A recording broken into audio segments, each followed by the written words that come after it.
জুলাই আগস্টে কারফিউ দিয়ে ছাত্র জনতাকে হত্যার উস্কানির দায়ে মানবতাবিরোধী অপরাধের মামলায় আইনি লড়াই বিদেশি আইনজীবী চেয়েছেন সালমান এফ রহমান এবং সাবেক আইনমন্ত্রী আনিসুল হক। এ বিষয়ে পরের সিদ্ধান্ত দেওয়ার কথা জানিয়েছে আন্তর্জাতিক অপরাধ ট্রাইব্যুনাল। যে বিদেশি আইনজীবী নিয়োগ করতে হলে ট্রাইব্যুনালের পারমিশন নিয়ে বাংলাদেশ বার কাউন্সিলে অ্যাপ্রোচ করতে হবে। বাংলাদেশ বার কাউন্সিল যদি অনুমতি দেয় তাহলে আইনজীবী নিয়োগ করার কোনো বাধা থাকবে না। তো আমরা সেই দরখাস্ত করার পরে রাষ্ট্রপক্ষ আপত্তি দিয়েছে। আইনের ব্যাখ্যা কোর্ট শুনেছেন। তো কোর্ট ট্রাইব্যুনাল বলেছেন যে আমরা আইন পর্যালোচনা করে পরবর্তী পর্যায়ে আদেশ প্রদান করি। এই মামলায় আনুষ্ঠানিক অভিযোগ গঠনের উপর শুনানির জন্য সময় চান চিফ প্রসিকিউটর মোহাম্মদ তাজুল ইসলাম। যে ফর্মাল চার্জ দাখিল করা হয়েছিল সেটার ব্যাপারে আজকে আসামি উপস্থিতিতে আদেশ দানের জন্য নির্ধারিত ছিল। আজকে আসামিদেরকে উপস্থিত করা হয়েছিল। আদেশ দেয়া হয়েছে যে 17ই ডিসেম্বর তাদের বিরুদ্ধে অভিযোগ গঠনের শুনানিটা শুরু হবে। বিদেশি আইনজীবী নিয়োগ করার বিধান আমাদের ইন্টারন্যাশনাল ক্রাইমস ট্রাইব্যুনাল অ্যাক্টে রাখা হয়েছে, কিন্তু সেটা একটা শর্ত জুড়ে দেয়া আছে। সেটা বলা হয়েছে যে বাংলাদেশের আইনজীবীদের প্র্যাকটিস করার রিলেটেড যে আইনটা, Bangladesh bar council and legal practitioners order 1972, সেই আইনে যেসব বাধা নিষেধ আছে সেগুলো সত্ত্বেও বার কাউন্সিলের কাছে যদি ওনারা আবেদন করেন তাহলে বার কাউন্সিল কোনো বিদেশি আইনজীবী নিয়োগের ব্যাপারে যদি অনুমতি দেয়, পূর্ব অনুমতি আইনে বলা হয়েছে যে পূর্ব অনুমতি যদি তারা পায় তাহলে ট্রাইব্যুনাল সেই বিদেশি আইনজীবীকে এখানকার আসামিদের পক্ষে প্রতিনিধিত্ব করার জন্য পারমিশন দিতে পারবেন আর কি, এটা বলা আছে। কিন্তু ওনারা করেছেন কি, ওনারা এসে কোর্টের কাছে আগে আসছেন।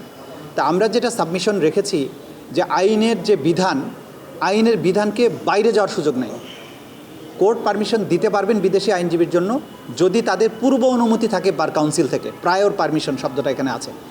এবং আমরা এটা সাবমিট করেছি যে আদালত এই স্ট্যাটিউট যেটা আছে, অর্থাৎ বিধিবদ্ধ যে আইন আছে, এর বাইরে কোনো আদেশ দিতে পারবেন না। এদিন ইন্টারনেট বন্ধ করে হত্যাযজ্ঞের সহায়তা করা এবং লাশ ও আলামত গুমের মামলায় হাজির করা হয় সাবেক আইসিটি প্রতিমন্ত্রী জুনায়েদ আহমেদ পলককে।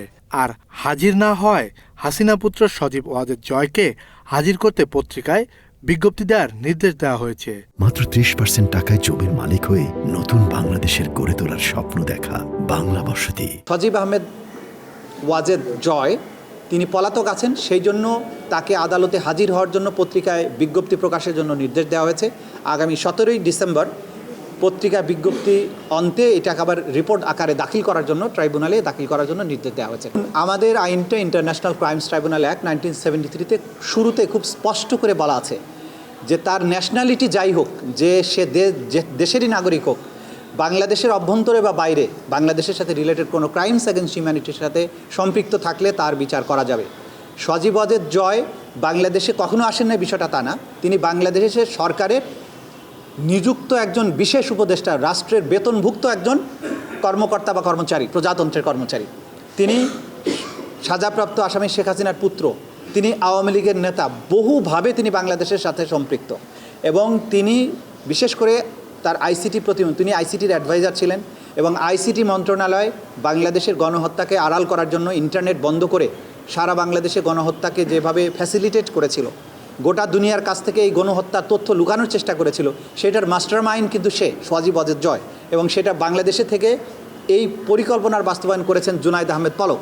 সুতরাং তার বিচার আইন অনুযায়ী বাংলাদেশের আদালতে হবে, এটা আইনে খুব সুস্পষ্টভাবে বলা আছে। ঘটনার সময় দেশে থাকা জরুরি না, ইন্টারনেট বন্ধের হুকুম দেয়া, মানুষকে হত্যার হুমকি দেয়া, এটা দেশের বাইরে থেকেও করা যাবে।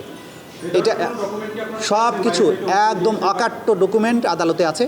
যখন সাক্ষ্যগুলো আদালতে আসতে থাকবে তখন আপনারা এক এক করে পরিষ্কার হবেন যে তাদের বিরুদ্ধে কী ধরনের সাক্ষ্য প্রমাণ আছে। এদিকে আবু সাইদ হত্যা মামলায় সাক্ষ্য দিয়েছে আরও 2 জন। এ নিয়ে এই মামলায় সাক্ষ্য দিলেন 24 জন। অন্যদিকে চানখারপুলে আনাসসহ 6 জনকে হত্যা মামলায় সাক্ষ্য গ্রহণ শেষ। যুক্তিতর্ক উপস্থাপন হবে 15 ডিসেম্বর। কাজী পাপ্পু, বাংলা এডিশন, ঢাকা।